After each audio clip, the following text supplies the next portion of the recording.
سلامت عنا فغري ببزلهم ويبصحكم كبرات تختاتلتنا نسع زحزنا يوم وانا قدس زيناتات اللو بفلما أرأس زينا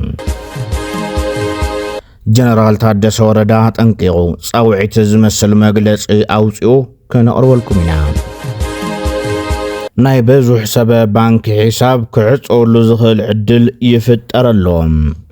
بزرزر كنا أروينا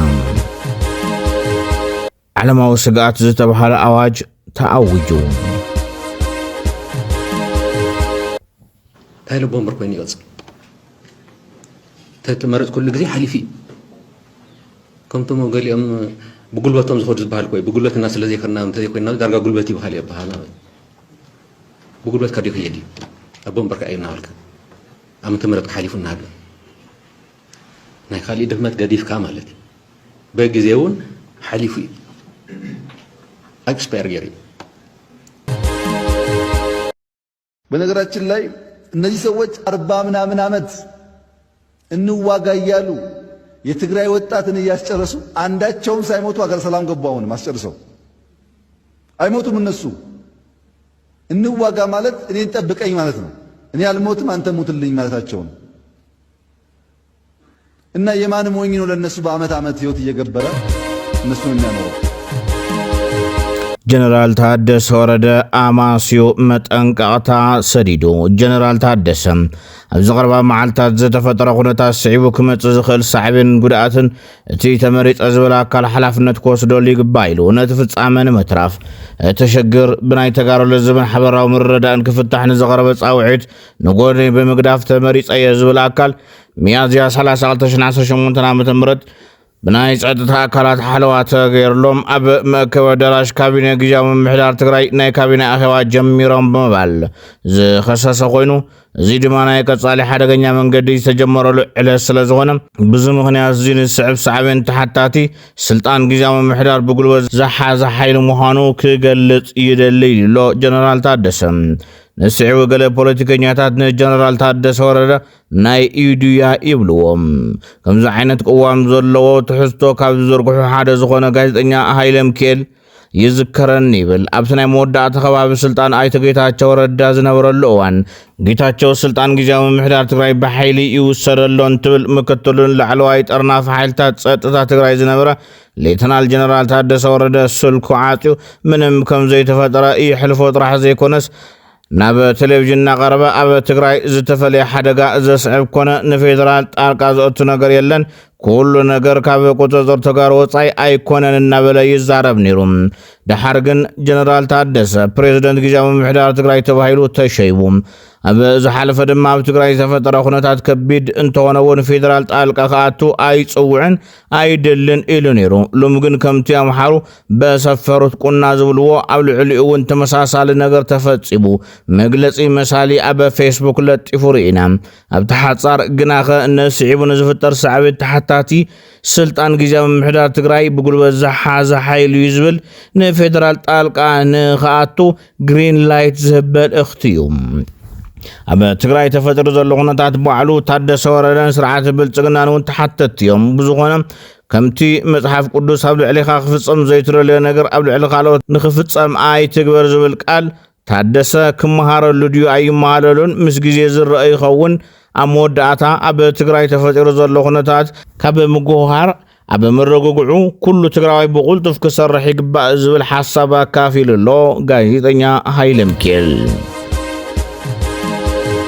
ውዙፍ መንግስትና ክምለሰሎ ዝብልዎ ናብቲ ኩናት ክንምለስ ኢና ማለቶም እዩ ኢሉ እዚ ናብ መሪሕነት ሕወሓት ዝቐረበ ወቀሳ ኮይኑ ነዚ ካብ ዝበሉ ሓደ ፖለቲከኛ ሙልጌታ ሓድጉዩ እቲ ዝሓለፈ ግዜ ብዙሕ ሓደጋ ዘስዓበ ብሰንኪ ድኹም መሪሕነት ምዃኑ ክዝንጋዕ የብሉን ዝብል ሓሳብ ኣካፊሉ ቅድሚ 6 ዓመት ዝነበረ ተወንዚፉ ዝነበረ እንትንና ይመለስ ዝብል ከዓ ካልእ ጉዳይ እዩ። ሕዚ ማለት ትህልኽ ነትናሃቶም ህልኽ ትክክለኛ መጣፈጫ ዝሃበ ፌደራል መንግስቲ ይለካ ኣለኹ። ኦሬዲ ታኸፍተት ፈጢሩ በተኸፍተት ንሳ ገይሮም ከዓ ተመሊሶም ነታ እሹ ንሳ ነዚዞ መምጽኦም ኦሬዲ እንድሕር ትውዕል ተፈሪሱ ናፍቲ ቅድሚ ትውዕል ዝነበረ ኢና ክንምለስ ክልተ ትርጉም ይዘለዎ ባይዘወይ ቅድሚ ትውዕል ዝነበረ መንግስትን ቅድሚቲ ናይ ድሓር ግዚያዊ ምሕዳር ጦርነት እዩ ነይሩ ንሱ ዘሊሎም ከመይ ገይሮም ናፍቲ ሰላማዊ ግዜ ክምለሱ ጦርነት ኮይ ትውዕል ንሱ እኮ ኦሬዲ ማለት ባይ ዴፊኒሽን ማለት በትርጉም ደረጃ ናፍቲ ቅድሚ ተወንዚፉ ዝነበረ ታዩ ጦርነት እዩ ናፍቲ ተወንዚፉ ዝነበረ ጦርነት ክንምለስ ኢና እዩ ትክክለኛ ዴፊኒሽን ምክንያቱም ግድርድር ካፍቲ ዝነበርዎ መንግስትነት ናፍቲ ግዚያዊ መንግስትነት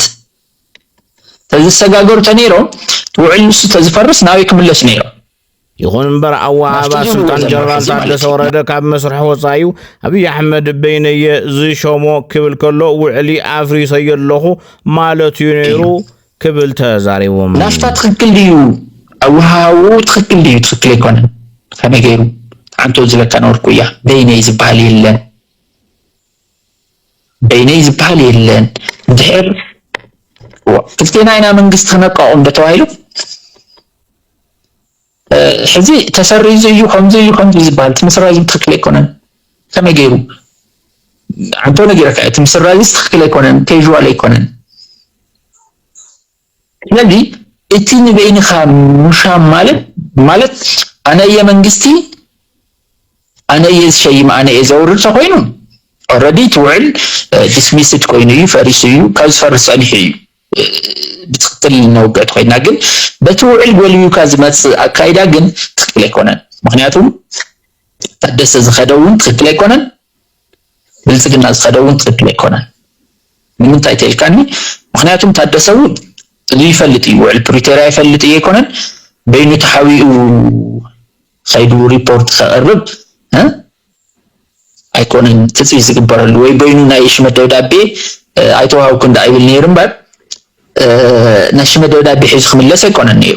ምክንያቱም እቲ ናይ ውዕል ፕሪቶሪያ ክፍፀም ድሌት ሃልይዎ በቲ ውዕል መሰረት ንኺድ ምክንያቱም ኣነ ካብ እስቲ ምሳኻ ዝተደራደረ ኣካልን ኮንሰንት ክልእ ንኽእል ይህዋ ስምምዕነት ክልእ ንኽእል ይህው ስለዚህ ንሱ በይነ ይሸመኒ እስኻ በይንኻ ተሸንካኒ ከመይ ይኸውን ክኽእል ኢሉ ክትሪኦ ነይሩ ስለዚህ እዚ ገይሮም ኣብ እዚ ጉዳይ እዚ ክቡራት ተኸታተልትና ዝህልወኩም ሓሳብ ርእይቶ ኣብ ኮመንት ኣስፍሩልና ናብቲ ቀጻሊ ዜናና ክንሰግር እታ ሕዚ ዘላ ትግራይ ውፅኢት መሪሕነት ናይ ብልጽግና ናይ ሻዕብያን ሕወሓትን ያይሉ ጋዜጠኛ ቴድሮስ ጸጋይ የትግራይ አሁናዊ ሁኔታ እኮ የነ ደብረጽዮን አእምሮ ሪፕሊካ ነው። እነ ደብረጽዮን ስል በአጠቃላይ እዛ ሂደት ውስጥ የነበሩትን ህወሓቶች ማለት ነው። የብልጽግናንም የሻዕቢያንም ህወሓቶች ማለት ነው። ነገራችን ትግራይ አሁን ያለችበት ሁኔታ የነዛ ሰዎች አእምሮ ቅጂ ነው። ደብረጽዮንም ሆነ የህወሓትን አመራር እየከሰስን ያለነው አንደኛ የአብይን ስልጣን መንገድ ጠርጋችኋል ብለን ነው። ሁለተኛ አብይ ስልጣን ከያዘ በኋላ የትግራይ ህዝብ ራሱን ለመከላከልና ለማዳን ብቁ እንዲሆን አላደረጋችሁም ብለን ነው። ሶስተኛ በጦርነቱ ወቅት ከ1 ሚሊዮን በላይ የትግራይ ተወላጆችን ከአብይ አህመድ ዘረፈጅ ጥርሶች አልታደጋችሁም ብለን ነው። አራተኛ ከስምምነቱ በኋላም ሌሎች ሚሊዮኖች በአብይ አህመድ የረሃብና የከበባ ጥርሶች እንዳይታኘኩ ማድረግ አልቻላችሁም። እንዲያውም የአብይ ትግራይን የማዳከምና አሟምቶ የመግደል ፕሮጀክት እንዲሳለጥ አጋዥ ሚና ተጫውታችኋል ብለን ነው። አሁን ላይ ግልጽ የሆነ ጉዳይ የዚህ የደብረጽዮን ፕሬዝዳንትነት የነገረን ነገር ያ የመከራ አንቴና ከፍ ብሎ የተሰቀለ መሆኑን ነው። ህወሓትስ ደብረጽዮንን በመሾም ያስተላለፈው መልእክት ምንድን ነው? አንደኛ መውደቄን አጠናክሬ እቀጥላለሁ ማለቱ ነው። ማለት ይሄ ማለት ደግሞ ከኮመን ሰንስ ጋር መፋታት ነው። ከኮመን ሰንስ ናይ ባንክ ሒሳብ ምስ ቁፅሪ ፋይዳ ንምትእስሳር ዝተቐመጠ ናይ ግዜ ገደብ ንምዛም 6 መዓልቲ ጥራሕ ተሪፍዎም ናይ ባንክ ሒሳብ ምስ ቁፅሪ ፋይዳ ንምትእስሳር ዝተዋህበ ናይ ግዜ ገደብ አዲስ አበባ ሓዊሱ ኣብ 27 ዓበይቲ ከተማታት ዝርከቡ ዓማዊል ባንኪ ሒሳቦም ምስ ናይ ፋይዳ ብሄራዊ መታወቂያ ቁፅሮም ዘተኣሳስሩሉ ግዜ ጉንበተ 6 2018 ዓ.ም የብቅዕሎ ተባሂሉ ብሄራዊ ባንኪ ክሳብ ዝተጠቐሰ ናይ ግዜ ገደብ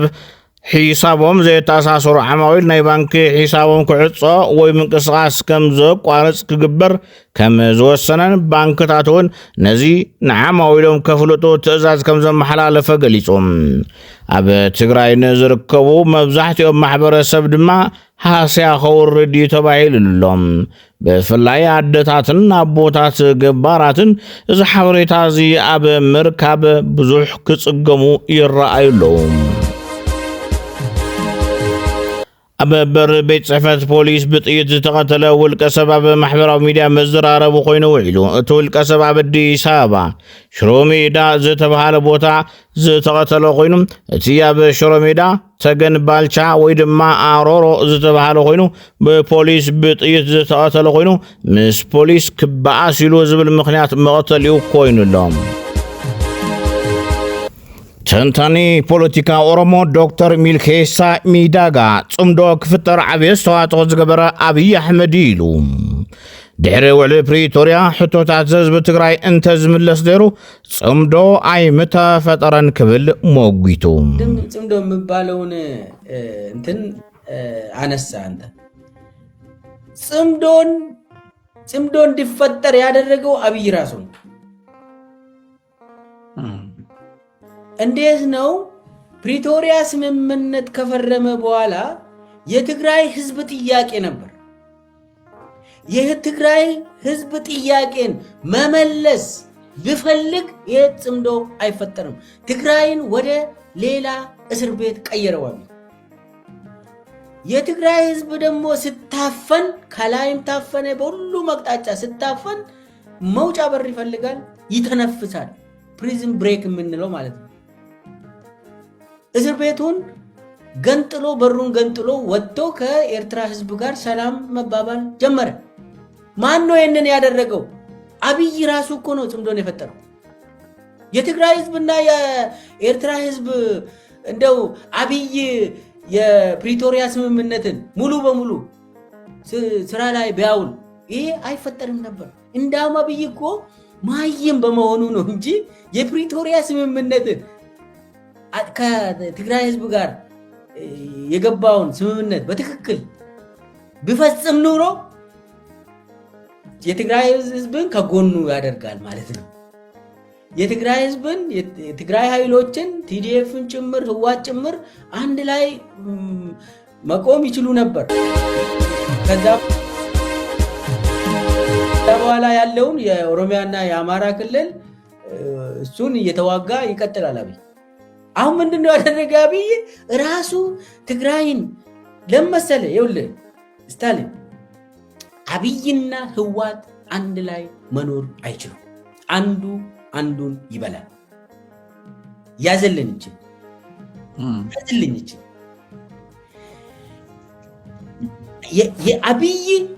የአብይ ፍላጎት ንግስና ነው ትግራይ ላይ ካልነገስኩ ብሎ ወጥሮ ምሎ እናቴ ትሙት ብሎ ይዟል ህዋትን ካላፈረስኩ ራሴ እፈርሳለሁ ብሎ ለራሱ ቃል ገብቷል አብይ ስለዚህ አብይ እስካለ ድረስ ይኸውልህ የአብይ ስርዓትና ህዋት አብሮ መቀጠል አይችሉም አብሮ መኖር they can never coexist never ዲያስፖራ ተጋሩ ኣብ ኣፍደገ ኤምባሲ ስዑድ ዓረብ ሰልፍ ኣካይዶም ኣብ ሃገረ ስዊድን ስቶክሆልም ዝርከቡ ተጋሩ ኣብ ስዑድ ዓረብ ሞት ተፈሪድዎም ዝርከቡ ብርክት ዝበሉ ተጋሩ ዝርከብዎም ኢትዮጵያውያን ብሴፍ ከይሕረዱ ዝፅውዕ ሰላማዊ ሰልፊ ኣካይዶም እቶም ሰልፈኛታት ኣብ ቅድሚ ኤምባሲ ስዑድ ዓረብ ስዊድን ተራኺቦም ድምፆም ዘስምዑ ኮይኖም ነቶም ብመንግስቲ ስዑድ ዓረብ ሞት ዝተፈረዶም ወገናት ምሕረት ክግበረሎም ተማሕፂኖም ተጋሩ ዝርከብዎም ልዕሊ 200 ኢትዮጵያውያን ኣብ ስዑድ ዓረብ ሞት ፍርዲ ተፈሪድዎም ከም ዘሎ ብተደጋጋሚ እናተገለጸ ዝመጸ ኮይኑ ዛጊድ 3 ሰባት መቕተልቲ ከም ዝተፈጸመም እውን ተፈሊጡሎም ሱዳን ኣብ ደቡብ ኢትዮጵያ ተወሳኺ ሓይሊ ተዋፍረላ ኣብ ደቡብ ኢትዮጵያን ሱዳንን ዝረአ ዘሎ ብርቱዕ ወታደራዊ ወጥሪ ስዒቡ ሰራዊት ሱዳን ኣብ ክልል ብሉ ናይልን ኣካታዕ ዞባ ኣልፋሽጋን ዝያዳ ሰራዊትን ዘመናዊ ስርዓታት ምክልኻል ኣየርን ተዋፍር ከም ዘላ ተገሊጹ እዚ ወታደራዊ ምትኻብ ሱዳን ኣብ ቀረባ እዋን ኣብ ልዕሊ ካርቱም ዝተፈጸመ መጥቃዕቲ ሰብዓ ኣልቦ ነፈርቲ መበገሲኡ ካብ ክልል ኣምሓራ ኢትዮጵያ ብምባል ድሕሪ ምውቃሳ ወታደራዊ ምራሕ ሱዳን ድማ ኣብቲ ከባቢ ምብጻሕ ጸጥታ ዶባት ዝያዳ ክጠናኸሩ ቃል ድሕሪ ምእታዎም እዩ ኢትዮጵያ ነቲ ብሰብዓ ኣልቦ ነፈርቲ መጥቃዕቲ ዝቐረበ ክሲ መሰረት ኣልቦ ምባል ብምንጻግ ተዋጋእቲ ወገናት ምስቲ ኣብ ሱዳን ዝካየድ ዘሎ ኩናት ሕድሕድ ዝተኣሳሰር ነድሪ ዘስምዕ ቃላት ክቁጠቡ ኣተሓሳሲባ ኣላ እዚ ሓድሽ ወታደራዊ ስጉምቲ ኣብ ደቡብ ኣልፋሽጋ ዳግማይ ወጥሪ ኣቃጻጺሉሎም እዚ ካብ 2020 ኣቆጻጽራ ፈረንጂ ጀሚሮ ወጥሪ ጸንሖ እዩ ሱዳን ኢትዮጵያ ንሓይሊ ቁልጡፍ ደገፍ RSF እናደገፈት ያይላ ክትከሰስን ከላ ኢትዮጵያ ድማ ሱዳን ነቲ ጸንሐ ኩነታት ጥሒሳ መሬት ኢትዮጵያ ወሪራ ትብል ክልቲአን ሃገራት ነቲ ጉዳይ ብሰላማዊ መንገዲ ክፈትሖ ከም ዝደልያ እኳ እንተገለጻ ኣብ ዝቐረበ እዋን ዝተረኣየ ወታደራዊ ምትእኽኻብ ግን ኣብቲ ዞባ ዘሎ ወጥሪ ኣጋዲድዎሎም ኬንያ ኣብ ኩናት ዩክሬን 19 ዜጋታታ ከም ዝተቐተሉ ገሊጻ ሚኒስትሪ ጉዳያት ወጻኢ ኬንያ ሙስሊያ ማዱቫዲ ኣብ ሩስያ ኣንጻር ዩክሬን ተካይዶ ዘላ ኩናት ክሳተፉ ጸንሑ ብውሕዱ 19 ዜጋታት ኬንያ ከም ዝሞቱን ካልኦት 32 ድማ ዳሕዮም ከም ዝጠፍኡን ተፈሊጦም ማዕኸናት ዜና ኣዣንስ ፍራንስ ፕረስን ዶቼ ቬለን ከም ዝዘርግሕዎም እዚ መግለፂ ዝወፀ ኬንያውያን ናብ ወታደራዊ ሓይሊ ሩስያ ይምልመሉ ምህላዎም ዝገልጹ ጸብጻባት እናወሰኹ ኣብ ዝኸድሉ ዘሎ እዋን እዩ እቶም ውልቀ ሰባት ስራሕ ወይ እውን ዝሕሸ ዕድላት ንምርካብ ብዝተኣተወሎም መፅዋዕታት ተታሊሎም ናብ ኩናት ከም ዝተዋፈሩ ሰበስልጣን ኬንያ ገሊፆም ምስ ሩስያ ዝተኣሳሰሩ 291 ዘይስሩዕ ወታደራዊ ምልመላታት ከም ዝተሰነዱን ክሳብ ሕዚ 53 ኬንያውያን ናብ ሃገሮም ከም ዝተመለሱን እውን ተሓቢሩ ሰመዝቲ ሃገር ኩነታት እቶም ዳሕዮም ዝጠፍኡ ሰባት ንምርግጋፅን ገና ዘይተጸብጸቡ ንምድላይን ምስ ኣህጉራውያን መሻርክቲ ብምትሕባር ይሰርሑ ከም ዘለዉ እውን ወሲኹ ገሊጹ ቫይረስ ሃንታ ዓለም ለኻዊ ስጋት ምዃኑ ውድብ ጥዕና ዓለም ኣውጁ ውድብ ጥዕና ዓለም ኣብ ውቅያኖስ ኣትላንቲክ ኣብ እትርከብ ናይ ሆላንድ ናይ መዘናግዒ መርከብ ተኸሲቱ ንሰለስተ ተሳፈርቲ ዝቐተለ ቫይረስ ሃንታ ሓዱሽ ስጋት ዓለም ኮይኑሎም ካብቶም ዝሞቱ 3 ሰባት ብተወሳኺ ካልኦት 3 ሰባት እውን እቲ ቫይረስ ከም ዝተረኸበሎም ተገሊጹ ብውድብ ጥዕና ዓለም ተመሓላሊፉ ዘሎ ኣዋጅ እቲ ዝለዓለ ናይ ስጋት ደወል ኮይኑ ውድብ ጥዕና ዓለም ነዚ ምርኩስ ብምግባር ብደረጃ ዓለም ዘሎ በዝሒ ሕሙማት ብምርኣይ ተወሳኺ ኣዋጅ ከስዕብ ይኽእል እዩ መበገሲኡ ካብ ዓሌትን ጨዋ ዝኾነ እዚ ቀታሊ ቫይረስ ሃንታ ካብታ ዝተኸሰተትላ ውቅያኖስ ኣትላንቲክ ወፃኢ ናብ ካልኦት ሃገራት እውን እናተላብዐ ይርከብ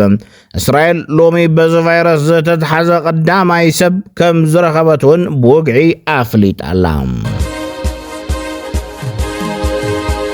ክቡራት ተኸታተልትና ንሰዓት ዝሓዝናልኩም ዜናታት ነዞም ተኸታተልኩሞም ይመስሉ ነይሮም ኣብ ሚዳና ነዘለኩም ዝኾነ ይኹን ዓይነት ሕቶ ርእይቶ ክንቅበል ድልዋት ኢና ስለ ዘዳመፅኩምና ግን ኣዝና ነመስግን ሰላም ንህዝቢ ትግራይ ሰላም ንኹሉ ወዲ ሰብ